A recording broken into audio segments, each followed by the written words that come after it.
네, 앞서 말씀드렸듯이 코로나19 확산세가 점점 더 거세지고 있습니다. 일상 곳곳에서 산발적 집단 감염이 크게 늘고 있는데요.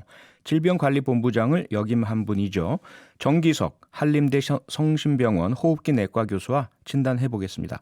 교수님 안녕하세요. 네, 안녕하십니까? 네, 많은 전문가들이 어느 정도 우려하고 예상을 했던 것 같은데요. 상황이 무척 심각해졌습니다. 확진자가 이틀 연속 500명을 넘어섰는데요. 지금 이 상황 얼마나 심각한지 혹시 가능하시다면 지난 3월 초 1차 대유행 상황과 좀 비교해서 설명을 좀 부탁드리겠습니다. 예, 1차 대유행의 하루 발생 숫자가 아직 달하지는 못했습니다. 지금 이 3차 대유행은요. 네. 그러나 특징이 좀 다른데요. 1차는 한꺼번에 아주 많은 환자들이 발생하고 급격히 줄었던 양상을 보이고 있고요. 네.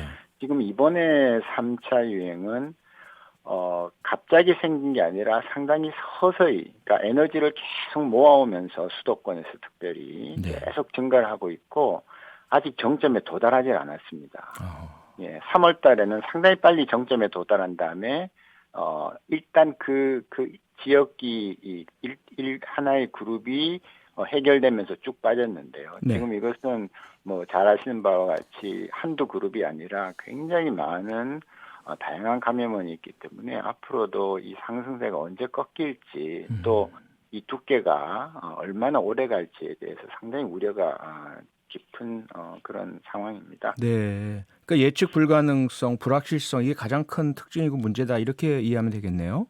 네. 네.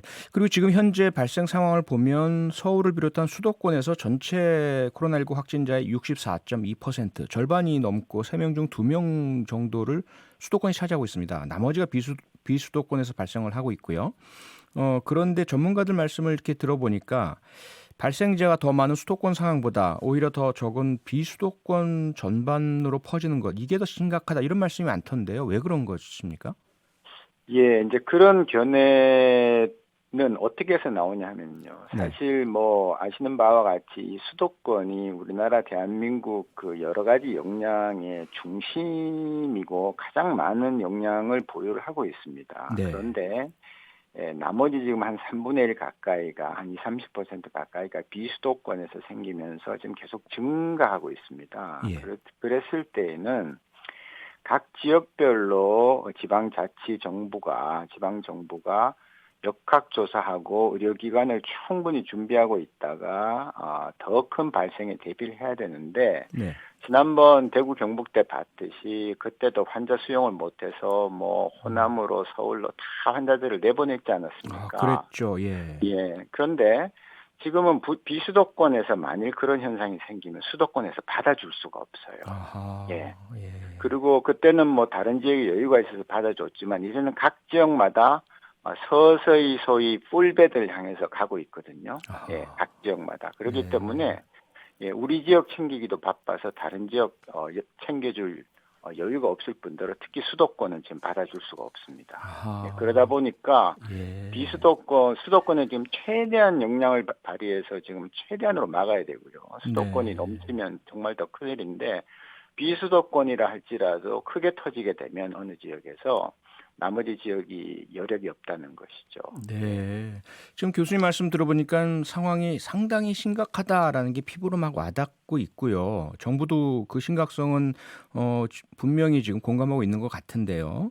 일단 29일 일요일이죠. 중대본 회의에서 사회적 거리두기 단계 조정 여부 결정한다고 하는데 만약에 교수님께서 결정권자라면 사회적 거리두기 강화 단계 상향 조치를 취하시겠습니까, 지금? 예, 이게 참 여러 사람들이 빨리 더 올려야 된다 얘기는 합니다. 그런데 저는 처음에 상당히 이 기간이 오래 가리라고 봤기 때문에 네. 무턱대고 그 레벨을 계속 올리면 그다음에 그 기간 동안에 우리 뭐 영세 상공업자라든지 여러 그 고용인들이 몹시 힘들 거거든요. 그렇죠. 그래서 저는 네. 정부가 요번에 새로 정해놓은 5단계가 올라가는 단계가 있습니다. 네. 그 단계를 보고 그때그때 결정을 하되 멈칫거리지 말라고 얘기하고 싶습니다. 아하. 사실은 이번에 예. 수도권에 1.5단계 올릴 때도 한 이틀 멈칫거렸거든요. 네. 예. 그러다가 또 인천은 안 한다 그랬다가 인천 터지니까 또 인천 좀 미루다가 이제 이런 식으로 하면서 조금 망설인 점이 있었습니다. 강원도도 사실은 10명이라 했는데 10명 훨씬 넘었는데도 지금 1.5단계 전체적으로 적용 안 하고 있죠. 네네. 그런데 제가 보기에는 29일이 굉장히 중요한 날짜인 것이요. 제가 계산을 해보니까 29일이 되면 전국 주간 평균이 한 400명이 넘을 것 같습니다. 지금. 예. 예. 그래서 그렇게 되면 지금 2.5단계 기준을 4,500명이 넘는 선이라고 이제 적시를 해놨거든요. 네. 그러면 망설이지 말고 그냥 올리는 것이 맞다고 생각합니다. 원칙대로 정한 대로 기준대로요. 네. 네, 망설이지 말고. 네. 네. 그러면 물론 이제 여러 차례 우리가 강조하긴 했지만 이 확산세 막기 위해서 정부의 조치와는 별개로 우리 시민들은 어떤 부분을 가장 잘 유념하고 지켜야 될까요? 사실은 이제 지금 이 3차 유행을, 더 큰 피해를 안 받기 위해서는 시민이 해야 됩니다. 정부가 네. 해야 될 일은 사실은 단계 올리는 거 외에는 다르게 하는 게 없거든요. 이제 단속해야 되는데 그 단속도 이제 조금 하기가 각, 지자체별로 힘드니까. 그래서 네. 딱 한 가지만 제가 말씀드리고 싶은 것은 사람 만나지 말라는 겁니다. 사람 만나지 아하. 말라. 네. 이게 사람이 사람을 안 만나고 살 수는 없는데요. 네. 이번 12월, 1월까지 가라앉을 때까지는 사람 안 만나야 됩니다. 그냥 아하. 먹고 살기 위해서 만나는 사람 빼놓고는 네. 사람 안 만나야 되겠다. 라는 것만 좀 명심하시면 퍼지는 속도가 많이 줄어들 거라고 그렇게 생각합니다. 네. 저도 모든 약속 다 취소했습니다. 예, 네. 잘하셨습니다. 예, 교수님, 그리고 지금 우리 희망은 백신 아니겠습니까? 백신에 네. 대해서 많은 기대를 걸고 있는데 또 다른 좀 우려가 국내에서 감염됐다 완치돼서 항체 형성이 된 것으로 알았던 사람이 재감염됐다 이런 소식이 들리는데 만약 이것이 대단히 극단적으로 예외적인 경우가 아니라면 아니 네. 백신이 개발돼도 백신 맞고 좀 지나면 또 걸릴 수 있지 않느냐 이런 또 우려가 있는 거 아닙니까? 예, 이런 가능성은 있는데요. 네. 저도 이제 그 보도를 봤는데 발표한 것을 지금 이제 딱 한 명 가지고 그렇게 생겼고 사실 조금 의외입니다. 왜냐하면 암만 타입이 다르더라도 지금 과학 쪽에서 생각하고 있는 의료계에서 생각하고 있는 것은 지금 여러 가지 뭐 변형 얘기가 나오고 있지 않습니까? 네. 타입도 얘기 나오고 V 뭐 S에서 GH, GR 이제 GV까지 가고 있는데요. 네.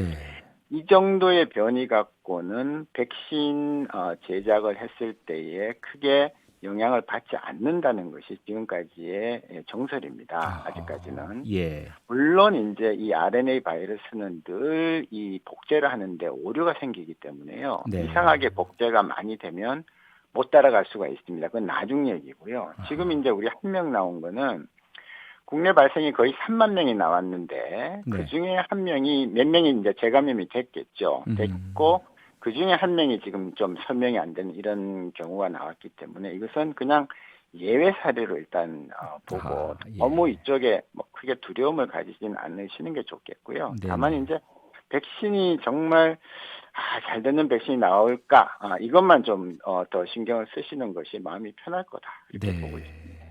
네, 많은 분께서 지금 교수님 말씀 듣고 문자를 주고 계신데요.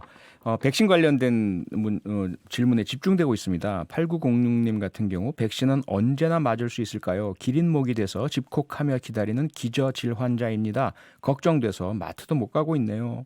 우리 박능우 보건복지부 장관은 이런 얘기를 했습니다. 생산 가능한 거의 모든 백신 업체와 접촉했고 현재 5곳 정도와 물량 공급 계약을 추진하고 있다.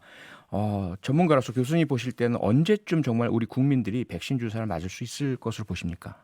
예, 지금 뭐 나와 있는 몇몇 회사 같이 그런 회사가 우리나라에 있으면 얼마나 좋겠습니까? 당장 예. 맞을 수 있겠습니다. 그런데 지금 제일 빨리 나올 수 있는 것이 미국 백신이고요. 그것도 네. 미국 FDA가 12월 10날 심사를 하는데 아마 느낌으로 봐서는 하루 만에 그냥 승인이 날 것 같습니다. 그 다음에 네. 이제 11일이나 12일부터 바로 배송을 하겠다고 지금 미국 그 정부 관리자가 이제 얘기를 하고 있었거든요. 네. 그래서 뭐 그래봤자 겨우 4천만 명분 지금 이제 만드는 거기 때문에 뭐 할 수 없이 그거는 미국 사람들 맞을 겁니다. 예. 뭐 암만 돈을 많이 줘도 우리가 살 수 없을 거고요. 그래서 이제 미국을 필두로 영국, 러시아, 뭐 심지어는 중국까지 지금 상당히 많은 백신들이 거의 3상이 끝나가고 있기 때문에 우리한테 오려면은 빠르면 한 내년 2월이나 3월 정도 되면 우리나라에서도 첫 접종이 시작될 수 있지 않을까 그렇게 보는 것이고요. 그 모든 것은 우리 이 방역 당국이 특히 이 백신 계약을 맡고 있는 당국이 얼마나 열심히 또 좋은 정보를 갖고 네트워크를 갖고 열심히 접촉을 하느냐에 달렸다고 보고 있습니다. 네, 빠르면 2월 정도. 알겠습니다. 오늘 말씀은 여기까지 들어야겠습니다. 지금까지 정기석 한림대 성심병원 호흡기 내과 교수였습니다. 교수님 고맙습니다. 네, 감사합니다. 평일 저녁 6시 5분에 여러분을 찾아갑니다. MBC 라디오 표창원의 뉴스 하이킥.